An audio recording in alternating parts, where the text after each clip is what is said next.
ক্ষমা ও ভালোবাসা অর্জন হচ্ছে বিশ্বাস অর্জন করা কঠিন, কারণ বিশ্বাসে মেলা বস্তু তর্কে বহুদূর। হ্যালো গাইস, কেমন আছেন সবাই? আশা করি সবাই অনেক অনেক ভালো আছেন। স্বাগতম আপনাকে মুভি এক্সপ্লেনেশন সিরিজের আজকের পর্বে। আজ নিয়ে এসেছি বহু চর্চিত horror, drama, thriller, Kannada movie কান্তারার গল্প নিয়ে। এই গল্পের বিষয়বস্তু আজও তার সত্যতা বহন করে চলেছে। এমন ঘটনার সাক্ষী রয়েছে বহু মানুষ। সময়টা 1847 সাল। আর যে ছিল রাজা, তার সুখী পরিবার ও সাথে ছিল এক বিশাল সাম্রাজ্য। অর্থ ক্ষমতার পরিপূর্ণ প্রজারা তাকে ভীষণ ভালোবাসত, আর রাজার স্ত্রী তাকে দেবতুল্য মনে করত। কোনো কিছুরই অভাব ছিল না তার, শুধু ছিল না মনের শান্তি, যার কারণে সে শ্রদ্ধার সাথে দুবেলা ঠাকুরের পুজো করত, গরিবদের খাওয়াতো এবং বিভিন্ন তীর্থস্থান ঘুরে পুরোহিতদের সেবা করত। তখন রাজাকে এক তান্ত্রিক বলেন তার মনের শান্তি তাকে একাই খুঁজে বের করতে হবে। এই কথা শুনে রাজা তার রাজত্ব ও তার ঘর সংসার ছেড়ে একটি ঘোড়া নিয়ে একাই সুখের সন্ধানে বেরিয়ে পড়ে। এত কিছুর পরও তার মনে যেন শান্তি ফিরে আসছিল না। তারপর একদিন রাজা একটি জঙ্গলের মধ্যে দিয়ে যাওয়ার সময় গুরুঙ্গুর আওয়াজ শুনতে পায়। রাজা আওয়াজ শুনে মন্ত্রমুগ্ধের মতো জঙ্গলের ভেতর প্রবেশ করলে হঠাৎ দেখে জঙ্গলের মাঝে একটি পাথর বসানো রয়েছে এবং তার চারদিকে পুজোর সরঞ্জাম ছড়িয়ে।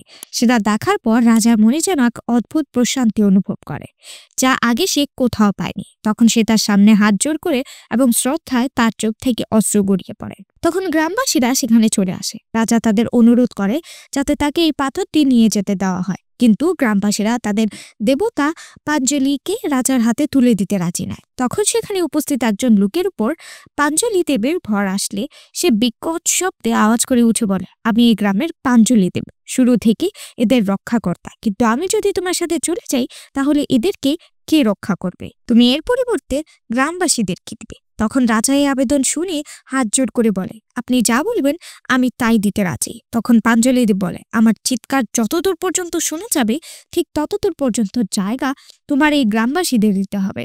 আর তোমার সাথে শুধু আমি নয়, উগ্রদেব গুলিকাও আসবে, এবং পরবর্তীতে যদি তুমি বা তোমার কোনো বংশধর এই যুক্তি ভাঙার চেষ্টা করো তখন আমি তোমাকে ক্ষমা করলেও গুলিগা তোমাকে ক্ষমা করবে না। তখন রাজা পাঞ্জলি দেবের কথায় রাজি হয়ে যায়। এরপর রাজা সেই জমির বিপরীতে পাঞ্জলি দেবকে প্রাসাদে প্রতিষ্ঠিত করে।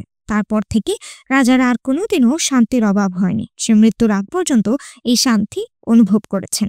এরপর 1907 সালের দৃশ্য দেখানো হয়। এখানে একজন ব্যক্তি তার ছেলে শিবাকে রাজার গল্প শোনাচ্ছিল। তখন শিবা তার বাবা মাকে প্রশ্ন করে, এটা তো রাজা গ্রামবাসীদের দিয়েছিল, তাহলে তারা কেন এখন এটা ফেরত চাচ্ছে?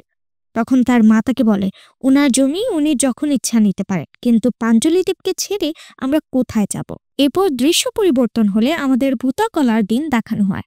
এখন প্রশ্ন হচ্ছে, ভূতাকলাটা আসলে কি? এটি হলো কর্ণাটকের দুটি উপকূলীয় জেলা তুলুনাড়ু ও মালেনাড়ুর কিছু অংশ থেকে দেব বা দৈব উপাসনার একটি অ্যামিনেস্টেড, যেখানে নাচের মাধ্যমে এই দেব প্রেতাত্মাকে আহ্বান জানানো হয়। মানুষের বিশ্বাস নৃত্যরত শিল্পের উপর অপদেবতা ভর করে। বর্তমানে শিবার বাবা ভূতাকলা পারফর্ম করছে। তখন রাজার এক বংশধর সে অনুষ্ঠানে উপস্থিত হয়, যার এই অনুষ্ঠানের উপরে কোনো বিশ্বাস নেই। তার এখানে আসার মুখ্য কারণ হচ্ছে জমি। তখন সে শিবার বাবা অর্থাৎ পাঞ্জলি দেবকে তাদের জমি ফিরিয়ে দিতে বলে। তখন পাঞ্জলি দেব রাজার বংশধরকে বলে, বহু বছর আগে তোমার পরিবার মানসিক শান্তির পরিবর্তে এই জমি গ্রামবাসীদের দিয়ে দিয়েছিল, আর এই কথার খেলাপ হলে তোমার পরিবারের উপর নেমে আসবে অশান্তি।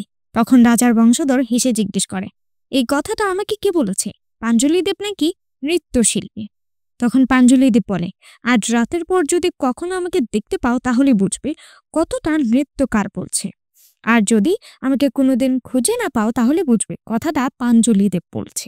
এই বলে পাঞ্জলি দেব হাতে মশাল নিয়ে জঙ্গলের দিকে দৌড় দেয়। ছোট শিবা তার বাবাকে আটকানোর জন্য তার পেছনে, কিন্তু তিনি জঙ্গলের মাঝে একটি জায়গায় এসে হঠাৎ অদৃশ্য হয়ে যায়। এরপর থেকে তাকে আর কোনোদিনও খুঁজে পাওয়া যায়নি। এই ঘটনার কিছুদিন পর কোর্টের সিঁড়ির উপর রাজার সেই বংশধরের মুখ থেকে রক্ত ঝরে তার মৃত্যু ঘটে, যা ছিল উগ্র গুলিকা দেবীর সাজা। এরপর ঘটনা এগিয়ে যায় 1990 সালে। গ্রামে আজ উৎসবের দিন, কারণ আজ হবে গাম্বালা অর্থাৎ মহিষের দৌড়। গোটা গ্রামবাসী সহ জমিদারও এই খেলা দেখতে আসে। সেখানে 50 জনের মধ্যে অংশগ্রহণ করেছে শিবা। সে সবচেয়ে কম সময়ের মধ্যে খেলাটি সম্পন্ন করে, কিন্তু ফলাফল প্রকাশের সময় অনুষ্ঠানের অর্গানাইজার ইচ্ছাকৃতভাবে জমিদারের নিজের লোককে বিজয়ী ঘোষণা করে। এমন অন্যায় হতে দেখে শিবা নিজেকে সংযত রাখতে পারে না। এই অন্যায়ের প্রতিবাদ করতে এলে কাদামাখা পানির মধ্যে শিবার সাথে জমিদারের লোকদের অসাধারণ একটি ফাইট হয়। এবার এই ঘটনা জমিদার দেবেন্দ্রনাথ জানতে পেরে পুরস্কার শিবার হাতে তুলে দেয়। আর দেবেন্দ্রনাথ হচ্ছে রাজা সেই বংশধরের পুত্র যাকে উগ্রগুলিকা দেব সাজা দিয়েছিল। কিন্তু জমিদারের বাবা যেমনটা ছিল তিনি একদমই তেমন না। সে প্রতিটা গ্রামবাসীর কাছে সম্মানী ব্যক্তিত্ব। জমিদার তার কাছের লোক সুধারকে ডেকে শিবাকে শুধু পুরস্কারই নয়, বরং তাদের জন্য তাদের পছন্দের খাবার দিয়ে ভুতা কলা আয়োজন করার জন্য কিছু টাকা দেয়। নিয়ম অনুযায়ী তার বাবার পরিবর্তে এখন শিবাকে এই ভুতা কলার অনুষ্ঠান পালন করতে হবে। কিন্তু যেদিন সে তার বাবাকে জঙ্গলে হারিয়ে যেতে দেখেছে, তারপর থেকে তার আর কোনোদিন ভূতাকলা পালন করার ইচ্ছা বা সাহস হয়নি। কিন্তু ভূতাকলার পালন করার কিছু নিয়ম রয়েছে। যে এই ভূতাকলা পালন করবে তার দেবতার প্রতি সম্পূর্ণভাবে নিবেদিত প্রাণ হতে হবে, তার সমস্ত আচার অনুষ্ঠান এবং খাবারের সম্পূর্ণ নিয়মকানুন মানতে হবে। কিন্তু শিবা হচ্ছে একদম উল্টো। সে জঙ্গলের শিকার করা পশুর মাংস খায় ও মদ পান করে, কিন্তু তার এই কর্মকাণ্ডের জন্য তার মা তার উপর ক্ষুব্ধ। শিবা জমিদারের হয়েও কিছু কাজ করে থাকে, যার জন্য জমিদার থেকে বকশিস সহ উপহার ও দামি মদ দিয়ে থাকে। শিবা ও তার বন্ধুদের একটি আড্ডাখানা রয়েছে, যা এই গ্রামের সবচেয়ে উঁচু গাছের উপর তৈরি। সে তার নাম দিয়েছে কৈলাস। বর্তমানে এই গ্রামে ফরেস্ট ইন্সপেক্টর মুরলি এসেছে। তিনি যেমন করা তেমনি রাখি, কিন্তু সে তার কাজের প্রতি খুবই সৎ। কিন্তু সে এই গ্রামে নতুন এসেছে, তাই তার এই গ্রামের ভূতাকলা এবং নিয়ম কানুন সম্বন্ধে কোনো আইডিয়া নেই। একদিন তিনি গ্রামের কিছু লোকদের জঙ্গল থেকে কাঠ কাটার অপরাধে গ্রেফতার করে, কারণ তা সরকারের প্রপার্টি। আর এক পর্যায়ে এই বিষয় নিয়ে মুরলি ও শিবার মাঝে কথা কাটাকাটি হয়। তখন শিবা মুরলিকে বলে, দেখি আমাদের জঙ্গল থেকে কাঠ কাটতে কোন সরকার আমাদের আটকায়। এরপর তারা একজন অপরজনের কাছে শত্রুতে পরিণত হয়। তখন মুরলি জঙ্গলে অতিরিক্ত পাহারাদার মোতায়েন করে। তার শিবা ও তার সাথীরা শিকার করতে রাতের বেলা জঙ্গলে যায়। তখন সে জঙ্গলে একটি বড় আকৃতির পাহাড়কে দেখতে পায়, যেটি পাঞ্জালি দেবের প্রতিরূপ। শিবা এটা দেখে অনেক ভয় পেয়ে যায়। আর ভয়ের কারণ হচ্ছে ওই পাহাড় শিবা ছাড়া অন্য কেউ দেখতে পায় না। এরপর শুরু হয় ভূতাকলার অনুষ্ঠান। ধুমধাম ও শব্দবাজি ফাটানোর আওয়াজ মুরলি সেখানে চলে আসে, কারণ এই আওয়াজের ফলে পশু পাখির সমস্যা হতে পারে। কিন্তু শিবা তার কথার বিরোধিতা করে হাতাহাতির পর্যায়ে নিয়ে যায়।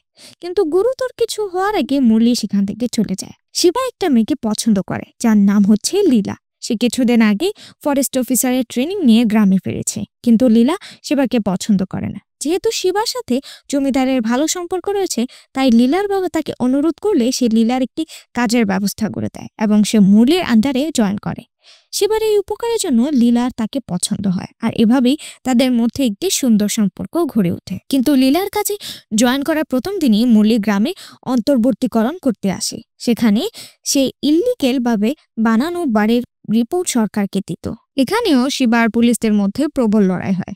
এখানে মুরলি শিবার দিকে গুলি ছুড়ে তাকে দমানোর চেষ্টা করে, আর সবগুলো ইল্লিগেল বাড়ি মার করে রেখে যায়। এখানে ইচ্ছে না থাকা সত্ত্বেও লীলাকে পুলিশের পক্ষ নিতে হয়, তাই শিবা ও গ্রামবাসীরা লীলার উপর রেগে যায়। এরপর জমিদার মালিকানা হস্তান্তরের জন্য গ্রামে একজন উকিল নিয়ে আসে, আর তার জন্য গ্রামবাসীদের আঙ্গুলে ছাপ নেওয়া হয়।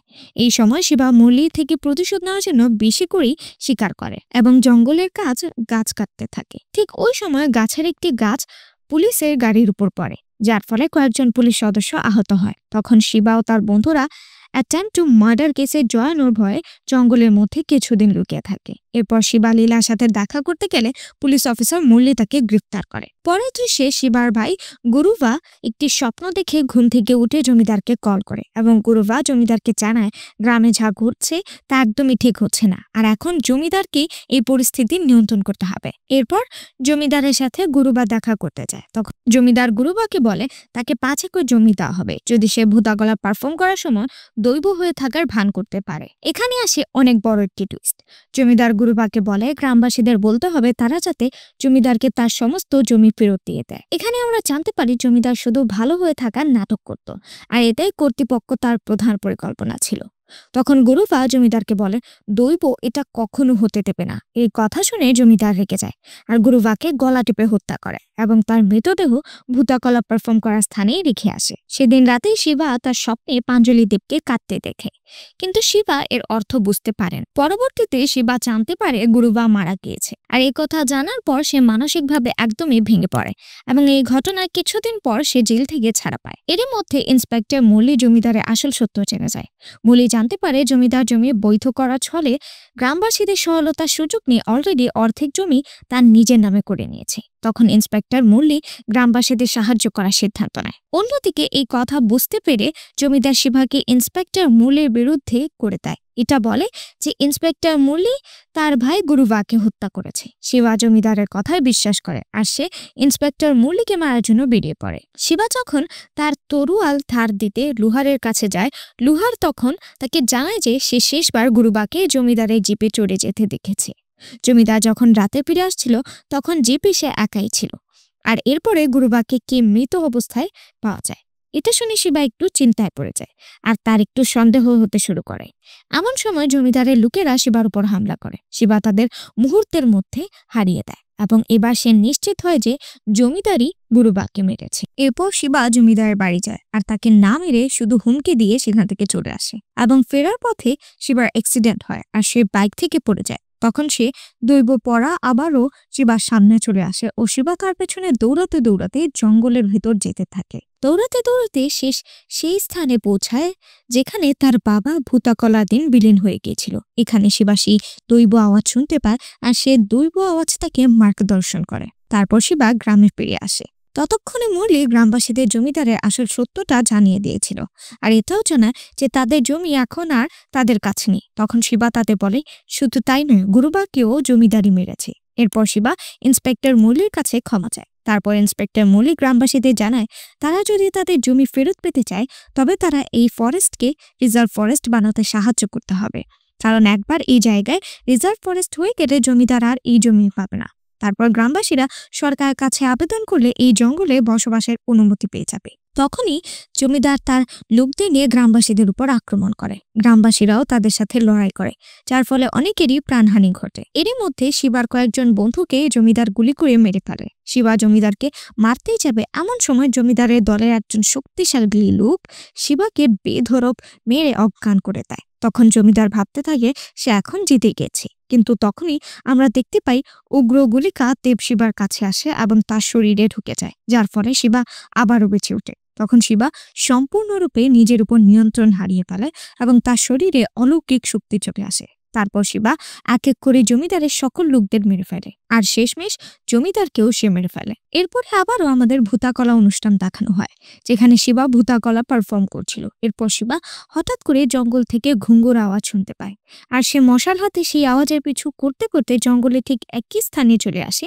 যেখানে এসে তার বাবা অদৃশ্য হয়ে গিয়েছিল। অদ্ভুত বিষয় হলো শিবা ওই স্থানে এবার তার বাবাকে দেখতে পায়। শিবার বাবা মশার হাতে দাঁড়িয়েছিল। পরবর্তীতে তারা দুজনই হঠাৎ উধাও হয়ে যায় এবং দুজনের মধ্যেই দৈব ছিল। এ পর্যায়ে এসে আমরা মুভির আরো একটি টুইস্ট জানতে পারি। শিবা লড়াইয়ের সময়ই মারা গিয়েছিল। দৈব তার শরীরে প্রবেশ করে তাকে কিছুটা সময় দিয়েছিল আর সবকিছু ঠিক হয়ে যাওয়ার পর শিবা তার পিতার সাথে বিলীন হয়ে যায় এবং আমরা দেখতে পাই লীলা এই সময় গর্ভবতী ছিল, অর্থাৎ এরপর শিবার সন্তান এই ভূতাকলা পারফর্ম করবে। আর এখানে মুভিটি শেষ হয়ে যায়। আশা করছি সকলের কাছেই আজকের এই মুভি এক্সপ্লেনেশনটি ভালো লেগেছে। এই যে সোনা পাখিরা, ভিডিও দেখে চুপি চুপি চলে গেলে হবে? আমাকে উৎসাহ কে দেবে শুনি? প্লিজ প্লিজ প্লিজ এই ছোট্ট চ্যানেলটি সাবস্ক্রাইব, লাইক, কমেন্ট করে পাশে থাকবেন। আপনাদের পছন্দের কোনো মুভি থাকলে সেটিও কমেন্টে সাজেস্ট করতে পারেন। দেখা হবে নেক্সট কোনো এক্সপ্লেনেশন ভিডিওতে। ততক্ষণ পর্যন্ত সবাই ভালো থাকবেন, সুস্থ থাকবেন।